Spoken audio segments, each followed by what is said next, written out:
Hello friends, कैसे आप सब। स्वागत है आपका हमारे यूट्यूब चैनल में। और हमारा आज हमारा वीडियो है हड़प्पा सभ्यता के आर्थिक जीवन से।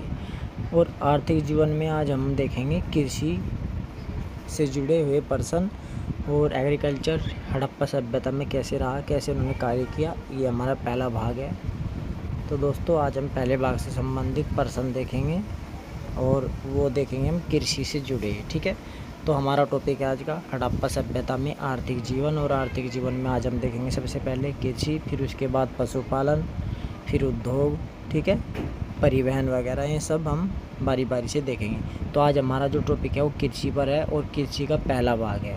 इससे पहले दोस्तों हमने इसका एक हड़प्पा का लिपि, ठीक है, और दूसरा पशु पक्षी और वृक्ष की पूजा, इनसे संबंधित 2 हमने वीडियो डाली हैं। तो आज हमारा टॉपिक है तीसरा कृषि से संबंधित। तो चलिए देखते हैं इसका पहला पर्सन। और पहला पर्सन है दोस्तों इसका हड़प्पा सभ्यता की जीवन प्रणाली का मुख्य आधार क्या था।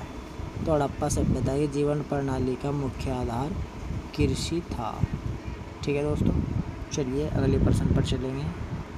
अगला पर्सन है गेहूं की कौन सी प्रजाति नहीं थी। देखिए यहाँ पर 3 प्रजाति है गेहूं की, ट्रिगम, कैम्पेक्टम और सप्रोकोकम। और ये ब्रासिका जूही नहीं है। ठीक है, तो ये ऊपर डी है, तो गेहूं की प्रजाति ये नहीं है। ठीक है, चलिए अगले पर्सन पर चलेंगे।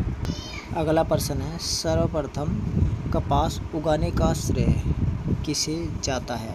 तो सबसे पहले कपास किसने उगाई थी। तो हड़प्पा सभ्यता ने सबसे पहले कपास उगाने का काम किया था। ठीक है, तो देखिए सर्वप्रथम कपास उगाने का जो श्रेय हड़प्पा सभ्यता के लोगों को जाता है।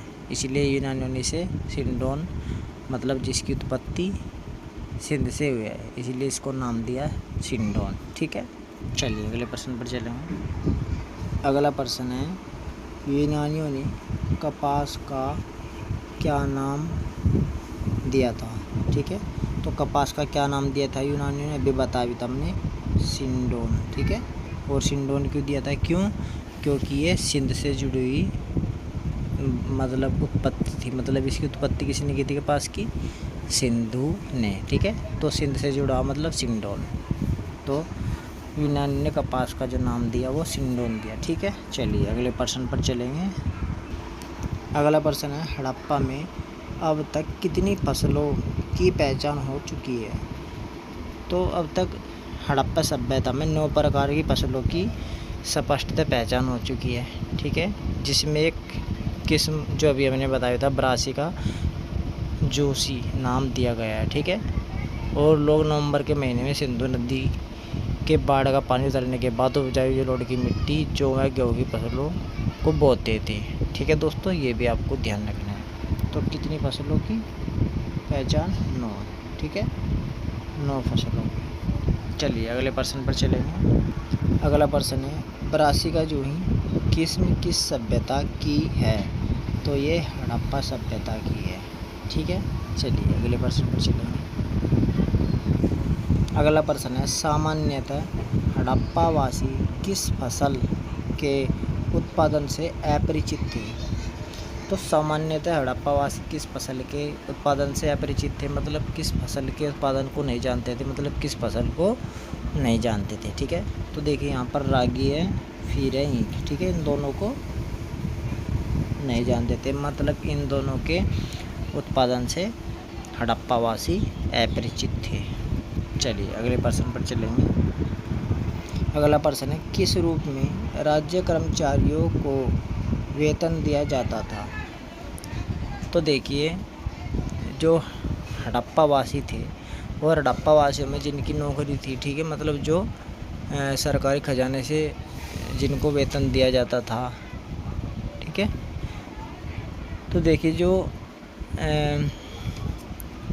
अनागार और बैंक खजाने का काम करते थे, ठीक है, उनको अनाज के रूप में, ठीक है, क्या अनाज के रूप में उन कर्मचारियों को वेतन दिया जाता था। और अनाज ही विनिमय का सबसे प्रमुख माध्यम था। ठीक है, लोग घरों में अनाज रखने के लिए खत्तियाँ भी बनाते थे। ठीक है, 3 प्रकार की खत्तियाँ प्राप्त हुई हैं।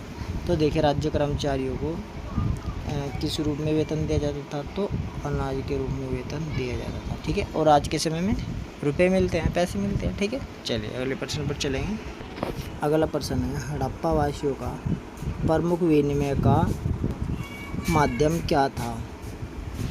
तो हड़प्पा वासियों का प्रमुख विनिमय का माध्यम अनाज ही था। ठीक है, मतलब में किस प्रकार किस माध्यम से व्यापार करते थे, बाजार मतलब एक दूसरे से व्यापार करते थे, तो कैसे करते थे, अनाज। ठीक है, तो भारत क्या करता था, या मतलब भारत मतलब हड़प्पा अनाज देता था। ठीक है, अनाज से ही अपना व्यापार करता, विनिमय का माध्यम अनाज था। ठीक है, चलिए अब हम चलते हैं अगले प्रश्न पर।